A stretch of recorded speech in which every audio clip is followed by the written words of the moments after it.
That's not unnatural. This is what happens every time. But you're holding the space well. Keep doing what you're doing. Don't change a thing.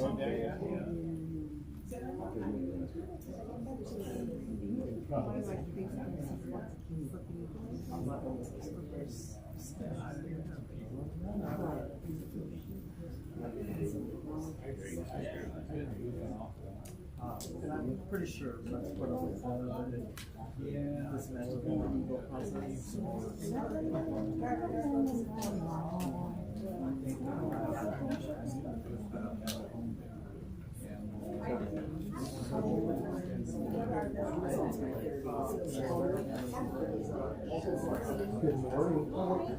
Sorry, I get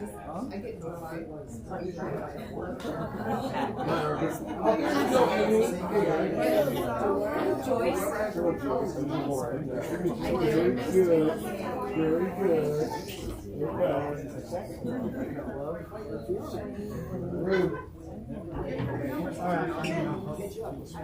No, maybe, but there you.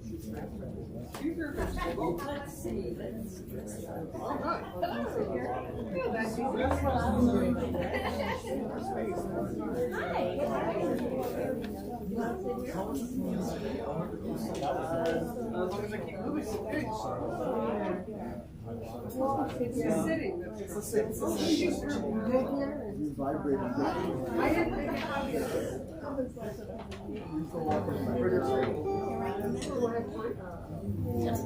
We can see it since I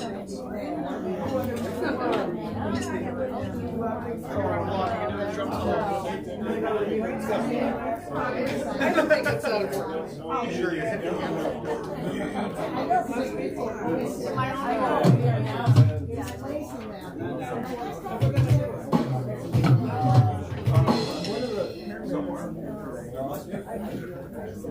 No, I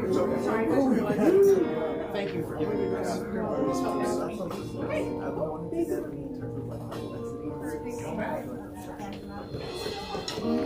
Oh, thank you. I was just going to read that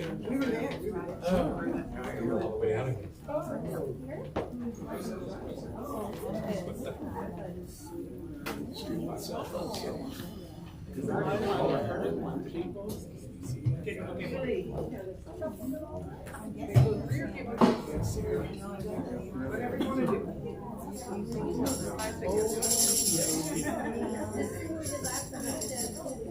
Great. How are you doing?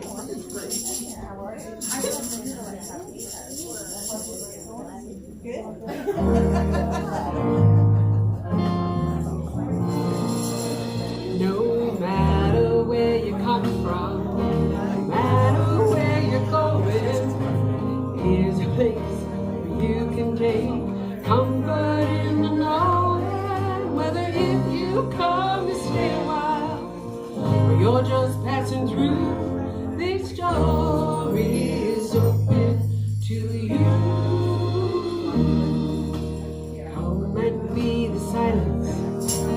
Come and share a hug. Come and pray together. Come love and be loved. Through this down to the turn down. From the pampered to the abused. This door is open to you. So come on in. Come on in. Come on in. Come on in. Guiding us, recognizing God in you. Whether you're black or white,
sing along. So, yum and thank you. Good morning, good morning, good morning. I'm Reverend Carol Ann. Hi, everybody. Hi, out there in Etherland.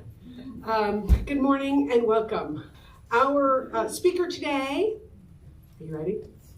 Is Rob Trice.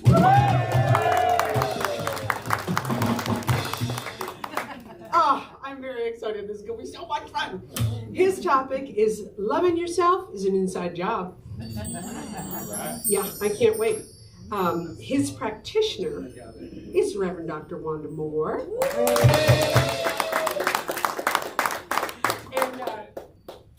And a word about practitionership. What practitioners do is they practice affirmative prayer treatment. So what that is the studied shift of consciousness around your life such that you have a greater expansive experience of your life. So you have more of what you want in it. So if there's something in your life that's, that looks like a challenge, presenting as a difficulty, write a prayer treatment about it. If you want to change your mind about something going on in the world, write a prayer treatment about it. If you just want some support, write a prayer treatment about it. If there's something that's working in your life and you don't know how, you just want it to keep on working, write a prayer treatment about it. Get support. This is what we do more than anything else, is we support one another and this community as a whole to higher consciousness. So, Reverend Dr. Wanda Moore is a very incredibly powerful practitioner. So I would highly recommend you get your prayer treatments in and be generous with yourself. Okay, enough words about that. There is community song now. Y'all ready? Stand up if you got it in you and let's sing together. Of course. He's coming around. Okay, sweet.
Reverend Gina up to lead us in our opening treatment, in our circle of light, and our welcome to the people. See how I just kept talking until you got here?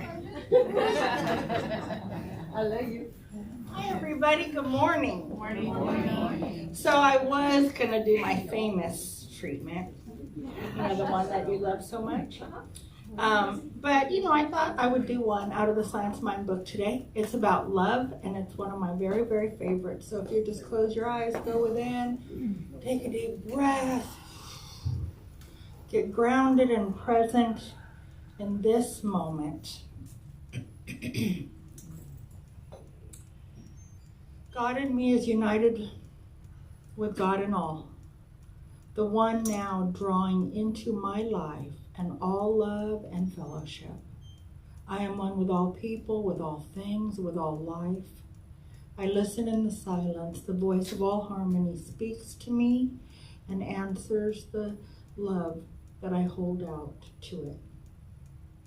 The great love which I now feel for the world is the love of God, and it is felt by all and comes back to me from all. I understand all people, and this understanding is reflected back to me from everyone. I give friendship, and therefore I have friends. I help, and therefore I am helped. I uplift, and therefore I am uplifted. I am now surrounded by all love, all friendship, all companionship, all health and happiness. I am one with life. I wait in the silence while the Great Spirit bears this message to the whole world. God is good, I am good, we are all good. Thank you, God, and so it is. That's one of my very favorites. Alrighty, so now we have a little ceremony that we do. We ask all the practitioners and ministers and minister interns from our faith, from all faiths, and we just circle the room and we just create a sacred container where we add the names of all of our loved ones, anyone that might need a little bit extra love, anybody that might be struggling, or anybody that we just want to celebrate. So I'm going to start by adding my son's name, Michael McKinney, into the circle. All of our government leaders, all of our first responders.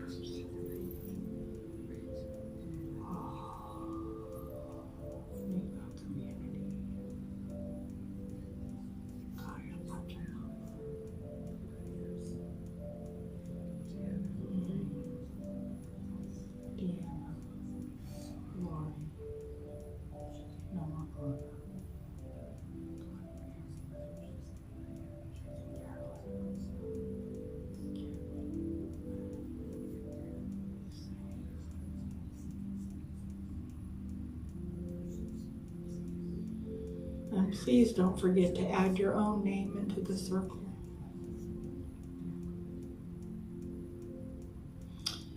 And now we're going to take all that love that we have just created, and we're just going to wrap it up into your fingers, into your hands. And if we have anybody here today that's never been here with us before, if you'd like to identify yourself, we have a little gift for you. We know you could have been anywhere, and you're here with us, and we're so very grateful. And we're going to hold one hand to our heart and one hand to yours. And we're just so grateful that your little legs brought you here with us. Thank you, God. Welcome.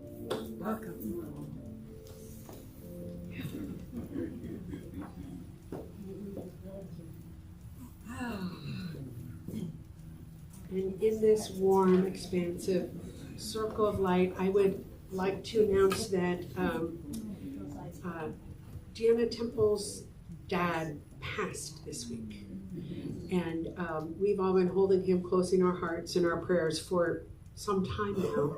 So I just feel so much grace and love surrounding this entire concept. So Deanna and Lori are hosting a little reception for them on Friday the 21st from noon to 2 o'clock. So if you are available and are so moved, come join us in Harmony Hall on Friday the 21st.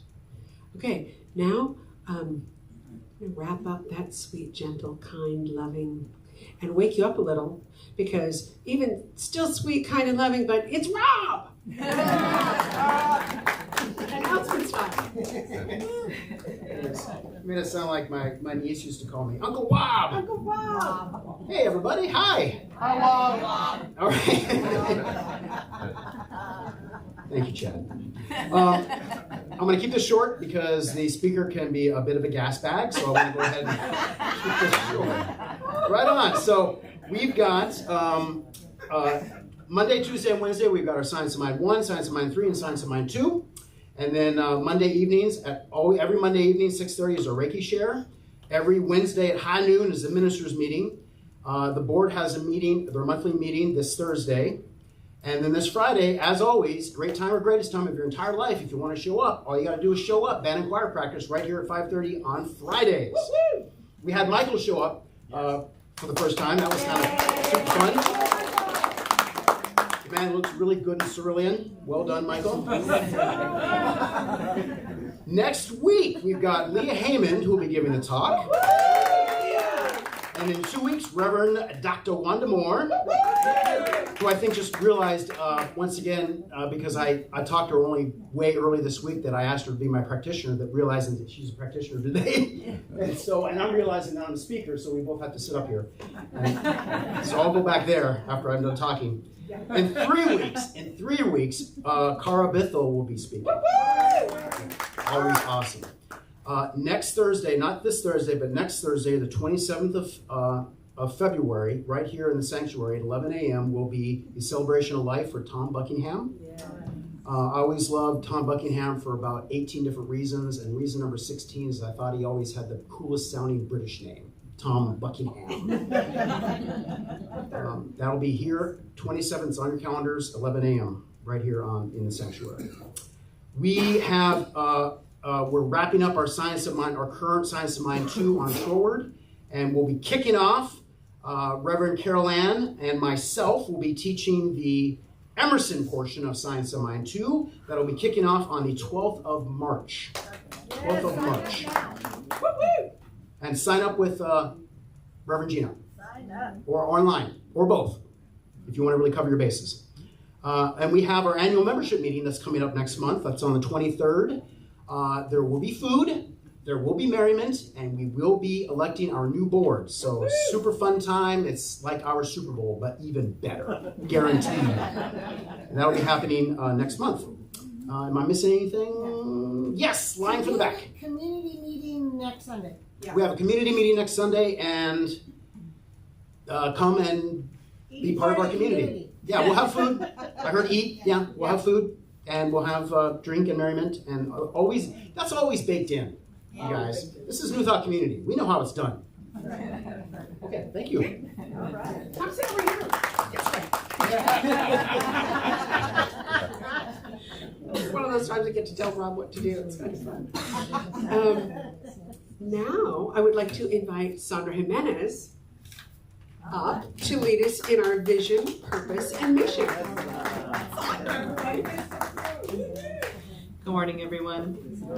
Would you please join me in stating our vision, purpose, and our mission?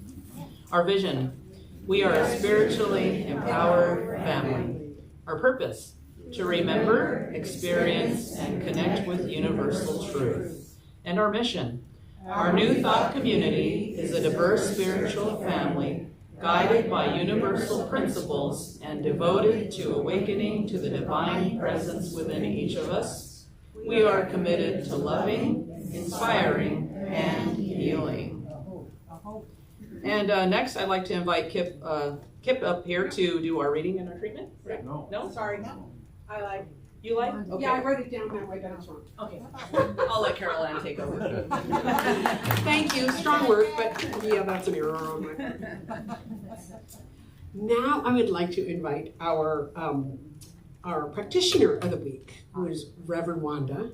She will lead us in our reading and treatment, and I've already talked about her a little bit, but just going to invite you to sit, feel yourself supported in your chair, and allow your mind to just expand. Reverend Wanda.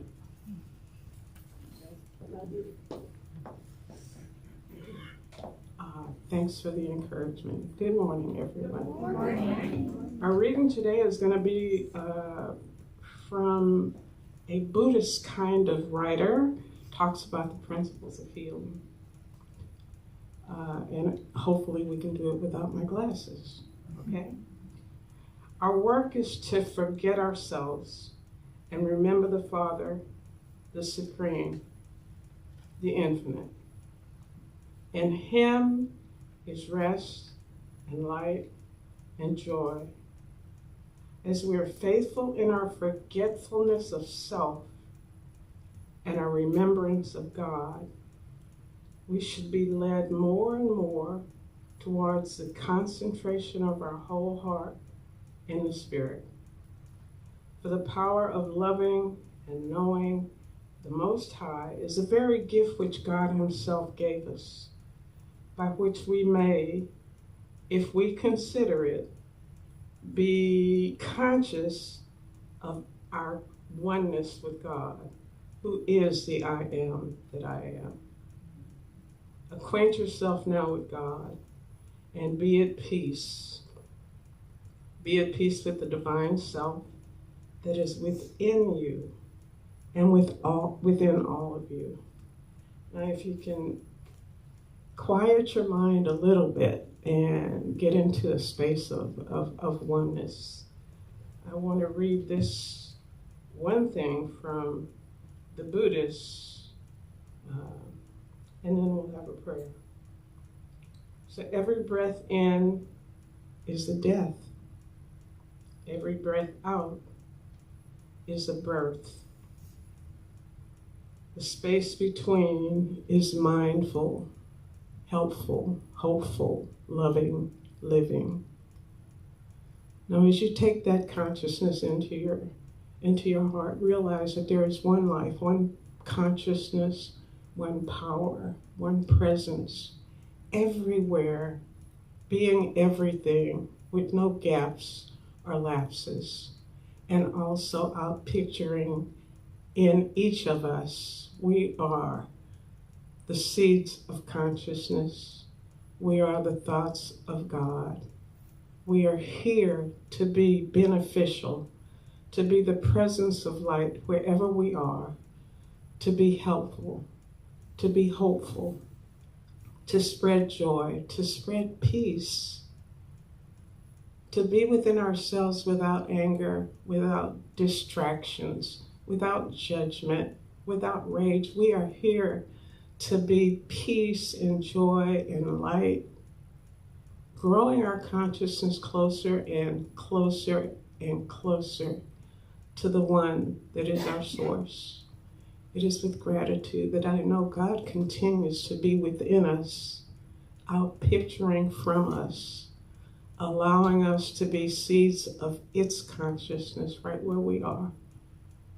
And I let go and let this continue without gaps or lapses. And so it is.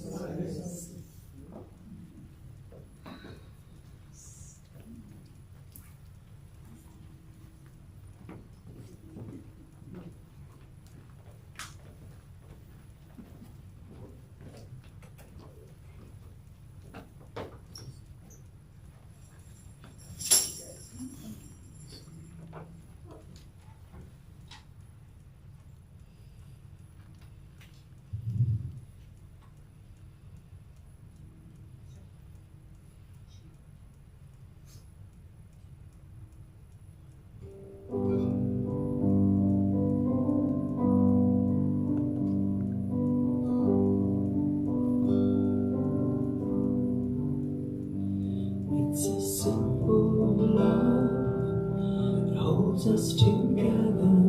It's a simple truth, sets us free. There's a place we're bound. We call it together. It's a simple love between you and me.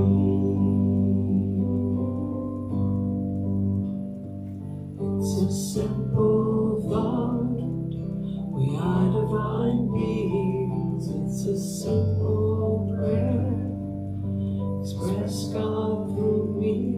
It's a simple thanks for all of our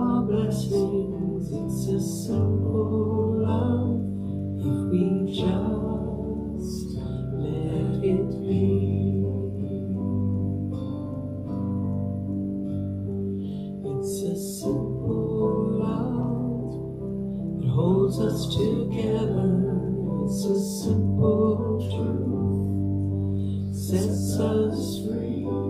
There's a place we're bound. We call it together. It's a simple love between you and me.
Don't you love this choir?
Everybody.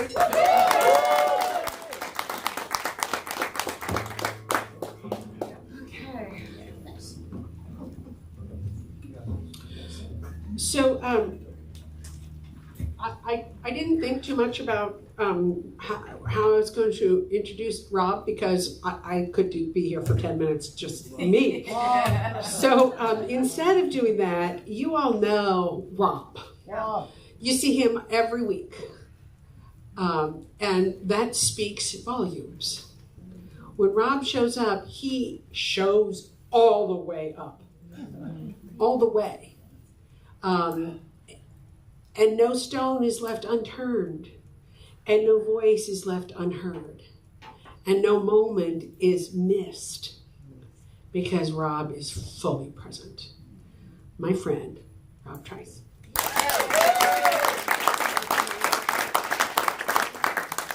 Hey, everybody. I was just up here. I wanted to thank really quick all the people, and this happens every week, all the people that are involved with our Sunday service production. So I'm going to go down a list of people. You may know some or all of them, but I want to thank Noah and Cherie, Reverend Bob and Reverend Carol Ann, and Chad and Larry and Kip and Reverend Gina, now Michael, Juwarn and Russell in the back, Heather for making the coffee, Manny for putting out the signs, Alex for keeping us safe from our own filth, keeping it clean in here, Diane and Lindsay, when we got kids, are in the back there teaching the kids, Reverend Wanda, of course, for being the practitioner today, Reverend Gina again for doing all that circle of healing life and everything.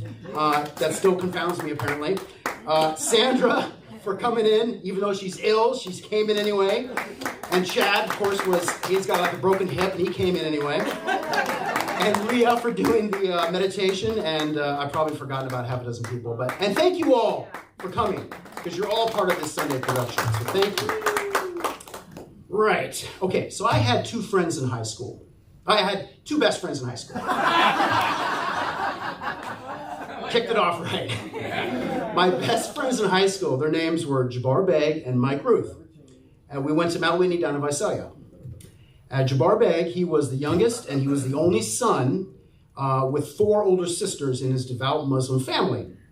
And his sisters rode him constantly. So Mike and I, we hung out at Jabbar's house most of the time. I assume because Mike and I were good cover for him. And his family fed us. They fed us a lot. They fed us all the time. If we showed up, there was already hot food in our faces within like 1 minute. I had no clue where Pakistan was, but I know that their food was amazing. And Jabbar, he had access, another cool thing about Jabbar was he had access to the family Suburban. So we always had a ride anywhere we wanted to go in the booming town of Visalia. His family, they called me Uncle Khrab. And in Punjabi, that translated, rhymes with Rob, of course. And in Punjabi, that translates to Uncle Broken. So Jabbar's, like his entire family, extended family lived there. There were like 20 people living in the house. So every time I'd show up, his little nephew, Nemo, would show up and greet me at the door and he'd say, "Hi, Uncle Khrab!" And then everybody would laugh. Uncle Khrab's here, Uncle Khrab.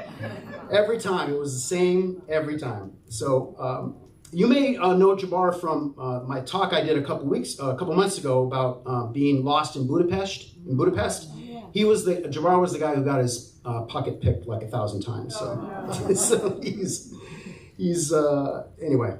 So we go back a long way. Mike Ruth is the other guy, and he had very cool parents. Mike was the oldest of 3 kids, and his dad traveled a lot working for the state.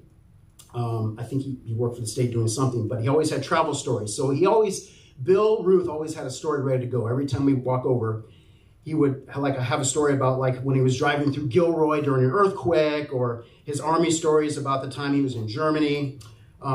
He would read a book like on U-2 spy planes. He'd want to talk about nothing else but U-2 spy planes the entire afternoon. Fascinating guy.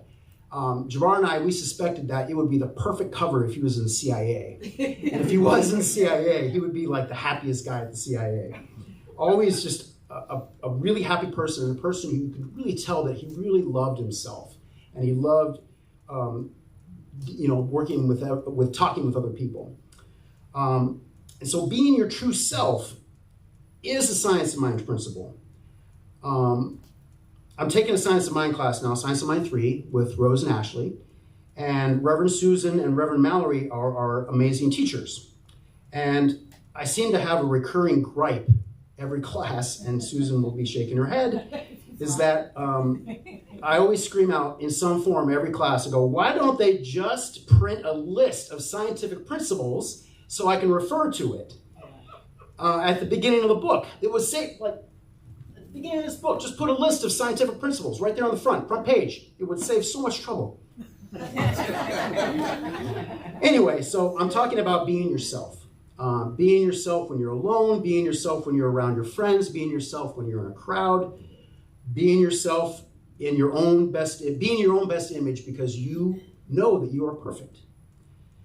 The idea is that people are the most interesting things in the world. And my friends really reflected my best self in that. The three of us, we did everything in high school. So it was senior year, and of course, what do all seniors do? They get involved with everything they can because they want to pad out their college resume, right? I wanted to go to the Naval Academy, Jabbar wanted to go to Berkeley, and Mike wanted to go to Stanford. And so we took all the same classes, we joined the same clubs, we ran cross country. Well, Mike and I ran cross country. Jabbar was like the coach's assistant because Jabbar was always thinking of himself as management from that early on. So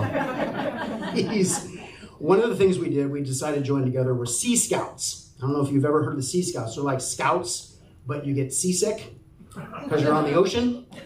And it was kind of my thing. I pulled Mike and Jabbar into this because I was like, I want to go to the Naval Academy. It would look really good if I was a member of the Sea Scouts. And my father was still in the Navy at the time, and he lived on it was so cool because, at least I thought it was cool, when he was stationed in Miami, he lived on a boat. And my brother and I would go visit him every summer, and it was during high school. And so I'd come back to high school, and I felt, pretty high on my own belief that with my very limited experience that I had at sea life with my dad, that I can carry this into Sea Scouts. So why not just jump on board with Sea Scouts, and it'll be like nautical stuff, and rope tying, and sea shanties all day long, right? So we raised enough money, our Sea Scouts, and we chartered a boat to Catalina, because that's what you do. You just kind of raise money, you have meetings, and then the big event is you go on the ocean by chartering a boat. And so we got on this boat in Catalina. This is the fall of our senior year. And the captain, right off the bat, he was pretty crusty. He reminded me of the guy from Jaws, and I was hoping we weren't hunting sharks, but he seemed pretty crusty. And we knew it would take about 4 hours moving at 13 knots to get to Avalon, Catalina. And that's about 15 miles an hour. Plenty of time to learn navigation or rules of the road or flag semaphore. Nope. It was 4 hours of seasickness. Oh, no. That was my first true exposure to being out at sea. How great. So we arrived at shore in the dock, and in port, we pulled into port in Avalon, and we were met by a gentleman who ran the local docks. And so we were going to be there for the day. It was a day cruise, a day event. So I figured, okay, now, plenty of time for line tending or learning about mooring or knot tying. Nope. Turns out that the previous Sea Scout group, members of which were not in our current group, there was a reason for that. Because the last time they were there, they burned down the dockmaster's shed. So he was mad, a bit perturbed, if you will. So we spent the whole day planting trees on the hillside. So, we joined Sea Scouts. We were thinking we were going to be pirates, and we ended up planting trees, which is fine. Not very nautical, but my friends, the point is my friends and I, we didn't care. Because we were our own true selves the whole time. We really went on that voyage because we loved ourselves. And, we're social creatures, all of us. We're social creatures. Our natural state is to feel good about ourselves, right? To love ourselves. So here's the equation. This is the only math today. You love yourself, then your families and community come in contact with that love, and they come in contact with your community, and your community comes in contact with your city, then your state, and your country. You see where this goes, right? Yeah. Okay. So loving yourself starts as an inside job, sure, but there are value-added benefits, even if it's to make things right for someone else's poor behavior, which we kind of did that day.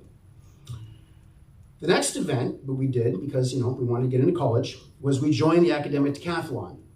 So the three musketeers, we joined academic decathlon. This time it was Mike's idea. So he was kind of our gateway for this, because his favorite teacher, Mr. Teixeira, Chuck Teixeira, was our calculus teacher at the time. He was the advisor. And so he recruited Mike, and then Mike recruited us. And the genius of Mr. D was that he made us all feel like we had purpose. We all contributed individually. he made us feel really good about being ourselves through the language of math. He praised Mike for being really good at integrals, because Mike is a freaking genius. And Mr. D would praise me for coming up with he praised me one time, I remember distinctly, because I came up with a formula on how fast it would take Godzilla to destroy Visalia. And he integrated that into his lesson plan. I thought that was really cool. And Jabbar worked at Winchell's at the time. He was the only one of us three who actually worked the entire time he was in high school. He would bring donuts for the whole class in calculus. So, because he was always late. So as recompense, he would bring donuts. And of course, everybody loved donuts because we're all teenagers, right? Yeah. And Mr. D would praise Jabbar for keeping spirits high. So he was always positive, always very supportive. There was a 9-person team on academic decathlon. And we had events like interview, speech, essay. There was like a multiple choice for math, music, science, yada, yada, yada. And there was a big super quiz at the end. And so to win at the county level, we had to beat all the other teams in the county. This is Tulare County. And very quickly, we became aware of our arch nemesis, which was Golden West. They were the only other team that was really good. So we had to take them down. And of course, because we're teenagers, and you got to have, apparently, if my school has an arch nemesis, I have to have an arch nemesis, right? So I picked my own personal nemesis. He probably didn't know who I was at the time, but his name was, I changed his name a little bit. His name was Sebastian Sword. Sword was his last name, actually. But I make up the first name because I don't know if he's going to see this later on. So we ended up winning Tulare County, Mount Whitney High School did, and we went to state. We defeated, my self-given nemesis, Sebastian Sword. Sure, we got crushed in Anaheim, but we had a great time at Disneyland because we all went to Disneyland for a couple hours after the big event. And we got to hang out, we got to be our best selves, and we didn't care about any of what happened at Academic Decathlon because Disney was just full of teams that lost. And we're just all hanging out and having a great time and treating ourselves, right? We treat ourselves. Treat yourself. Yes.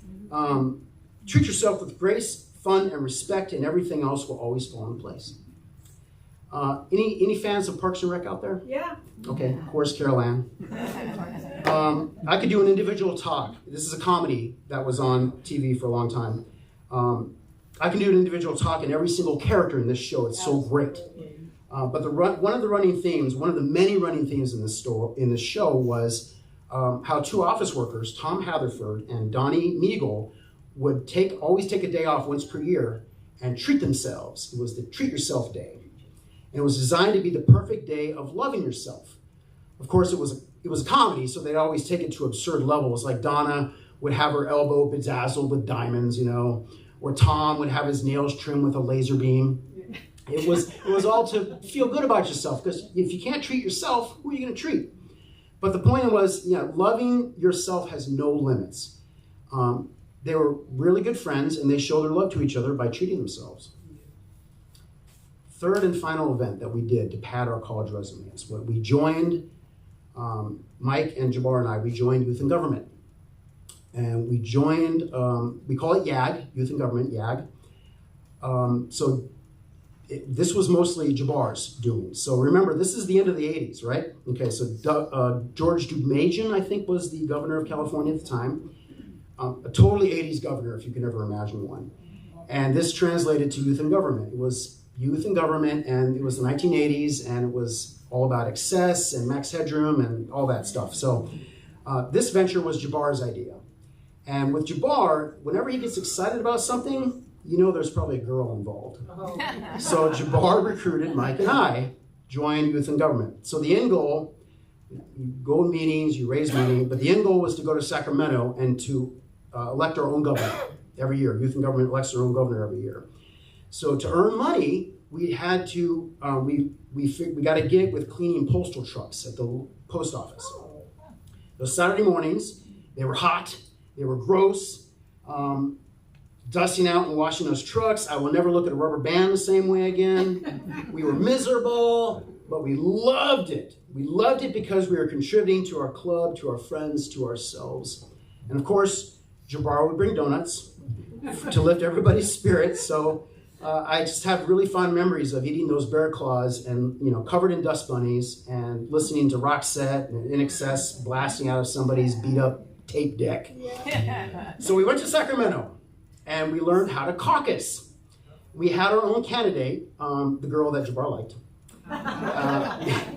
So we went up to Sacramento and she got defeated quickly. So she was out. So we're all, oh no. Well, youth and government clubs had their own candidates as well. So we figured out how to join forces. This is how you caucus. After about an hour of raucous yelling, we're in some hotel in Sacramento somewhere. We're haggling for votes. The entire Central Valley contingent slowly got behind this obscure guy from our neighboring school, Golden West. It was Sebastian Sword. So we're after another hour of mayhem, we're down to 2 candidates, and Sword was one of them, some other guy, and then Sword. So we're all behind Sword. So we're running from camp to camp, whacked out on caffeine and donuts that Jabbar somehow was able to find, pulling in support for Sword. And so someone even made a cutout, because we had an overhead. This is the 80s. Of course, all we had, the prime technology at that time was a big old overhead. And somebody cut a Sword figure, and they were putting Sword in front of the image, and Sword, Sword, Sword, Sword. And so we were shouting, chanting, Sword, Sword, Sword. And we were down to our 20th ballot of the night. And Love Shack is blasting out with the B-52s, blaring out over loudspeakers. Sword, Sword, Sword, Love Shack, Sword, Sword, Sword. I got a Cadillac to Fist 20. Sword, Sword, Sword. So Sebastian Sword, he's making speech after speech after speech. This guy was killing it. And it came down to the 21st ballot. And so they took their own sweet time, because this is what you do when you're caucus. This is the big party for politicians, man. So we learned how to take our sweet time, counting the votes. Love Shack, little place where we get together. Sword, Sword, Sword. So all the votes were counted up. And we lost by 1 vote. Oh. Some guy in Pasadena. I forgot who won. Nobody really cared, because all we remember from that is feeling special, how we remember ourselves and everyone around us felt special. We came out of that loving ourselves in a whole new way. That's really powerful for a teenager. That's something that we carry today. That's the power of a great concert. That's the power of the farmer's market. That's the power of going to a Renaissance fair or a fundraiser or a Sunday service. Everyone wants to be there. Feeling good about yourself is infectious. And as kids, we learn all the good things. Love yourself, have fun, make friends. Loving yourself is an inside job, sure, but it'll be the best paying job you'll ever have. Namaste.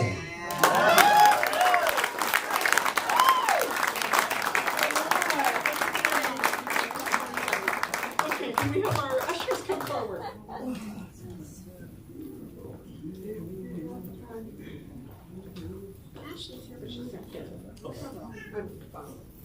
Can you do our offertory prayer? Sure. If everybody would take their offering and hold it in your hands and know that freely I give, and freely I receive. Freely I receive.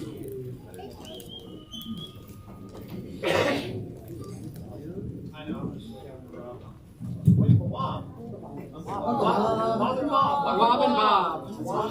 Bob. I love that. Uncle Broken.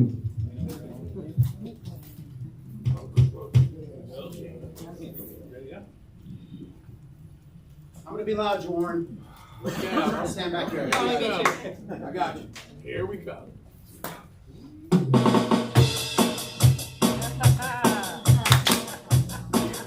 Come on now. Everybody on the feet. You see a faded sign on the side of the road that says 15 miles to the Love Shack. Love Shack, yeah. I'm heading down the Atlanta highway, looking for a love getaway, headed for the love getaway.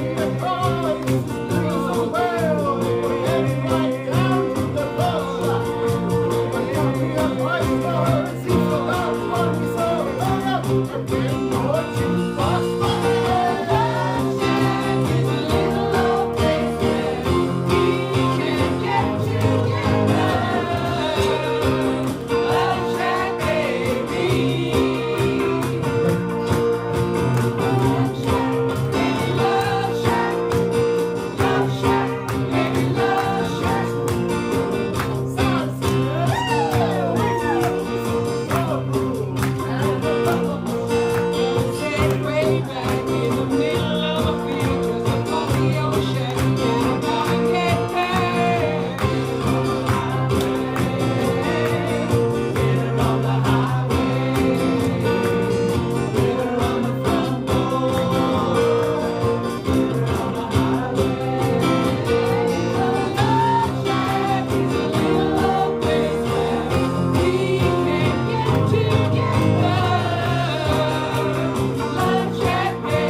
Everybody a circuit?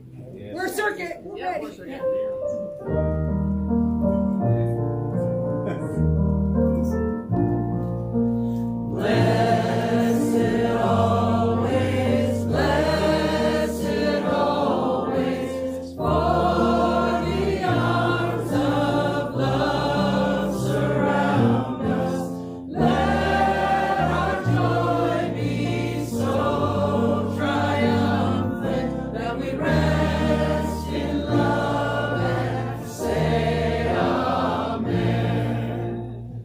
And always remember, treat yourself. Love yourself.